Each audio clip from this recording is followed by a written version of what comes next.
तो love and lies गाना मुझे 1 साल हो गया बनाए हुए।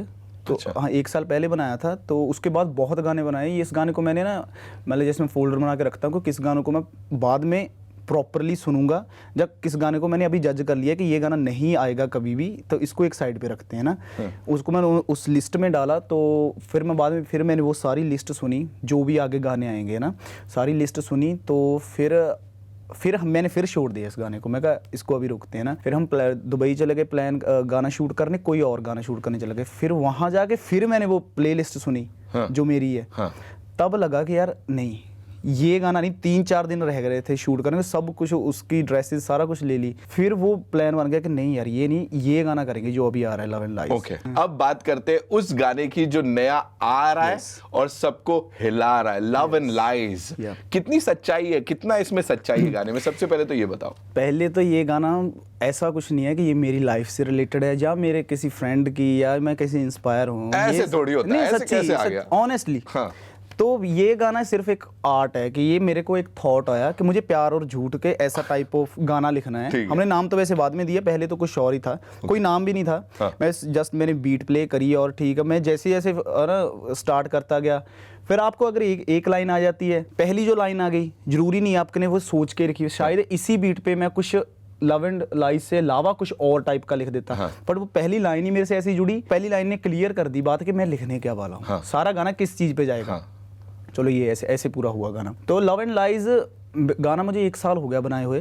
तो हाँ 1 साल पहले बनाया था। तो उसके बाद बहुत गाने बनाए। इस गाने को मैंने ना मतलब जैसे मैं फोल्डर बना के रखता हूँ कि किस गानों को मैं बाद में प्रॉपरली सुनूंगा, जब किस गाने को मैंने अभी जज कर लिया कि ये गाना नहीं आएगा कभी भी, तो इसको एक साइड पे रखते हैं ना। उसको मैंने उस लिस्ट में डाला। तो फिर मैं बाद में फिर मैंने वो सारी लिस्ट सुनी जो भी आगे गाने आएंगे ना, सारी लिस्ट सुनी। तो फिर मैंने फिर छोड़ दिया इस गाने को। मैं कहा इसको अभी रोकते हैं ना। फिर हम दुबई चले गए प्लान गाना शूट करने, कोई और गाना शूट करने चले गए। फिर वहाँ जाके फिर मैंने वो प्लेलिस्ट सुनी जो मेरी है।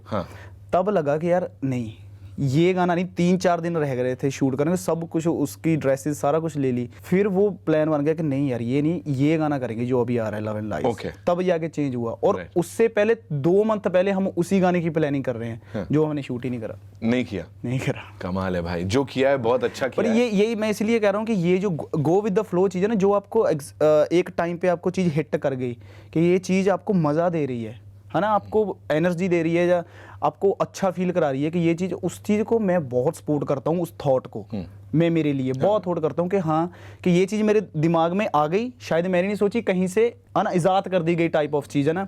तो वो चीज़ मुझे हर चीज़ में, हर किसी चीज़ में, तो वो मुझे चीज़ बहुत सपोर्ट करता है। और ऑलवेज मैंने ऐसा ही करा है। तो ऑलवेज उस चीज़ ने मुझे निराश कभी नहीं करा, सपोर्ट ही करी है हमेशा। जैसा मैंने सोचा वैसा ही हुआ है ना। ये 100% हुआ। आगे भी होने वाला है, बिकॉज शिद्दत से लगे रहते हो, मेहनत करते हो, और वही going with the flow, I think that works for you. और फैन फॉलोइंग तो इतनी तगड़ी है ही आपकी। मुझे बोलो, you know the best part is कि इंटरनेट सेंसेशन के रूप में भी आपको देखा जाता है और एक सीरियस सिंगर के रूप में भी। आप समझ रहे हो, दोनों में डिफरेंस होता है। वैसे लोग कहते हैं हाँ यार आया, इसका एक वीडियो आया, हमने देखा, एंजॉय किया, अभी हो गया। बट यहाँ पे एक सीरियस सिंगर की तरह भी लिया जाता है, उसको कैसे देखते हो? मेरे को खुद को नहीं पता थी। ये भी मैंने चीज़ें जैसे जैसे मुझे एप्रिशिएशन या सब कुछ ये सब नाम मिलता गया, मैंने उस चीज को लेने लग गया। मैं आप समझे, तुक्का नहीं है, नहीं तुक्का नहीं, ये लंबी रेस इसकी स्टोरी है, इसकी स्टोरी है। सो मैंने ना इस चीज को मैं कैसे करता हूँ रिवील कि मैं हाँ जब 2019 का चढ़ने वाला था ना, वो न्यू ईयर था, मैंने ना शो के बाद एक स्टोरी डाली कि तब प्राडा गाना हिट हुआ था, मेरा पहला गाना है ना। मैंने स्टोरी डाली इंस्टाग्राम पे कि guys thank you so much, कि मुझे लगता नहीं मैं इससे जितनी तब मैं 19-20 साल का था, कि मुझे लगता नहीं कि आपने इतना रिस्पॉन्स दिया इस गाने को, मुझे लगता नहीं कि मैं इससे ज़्यादा बड़ा गाना कर पाऊंगा। तो वन ऑफ माई फ्रेंड उसने मुझे मैसेज करा कि ये तू डिसाइड नहीं कर सकता। मैं कहा ठीक है ओके, मैंने एज ए रिस्पेक्ट मैं कहा ओके है ना, ठीक है। मैं उस चीज़ से तभी मूव ऑन हो गया, मैं करता गया। तो वो मैंने स्टोरी डाल दी। उसके बाद आया गाना लहंगा। वो गाना पहले वो तब प्राडा 500 मिलियन था, मुझे लगा 500 मिलियन बहुत बड़े नंबर है मेरे लिए, है ना।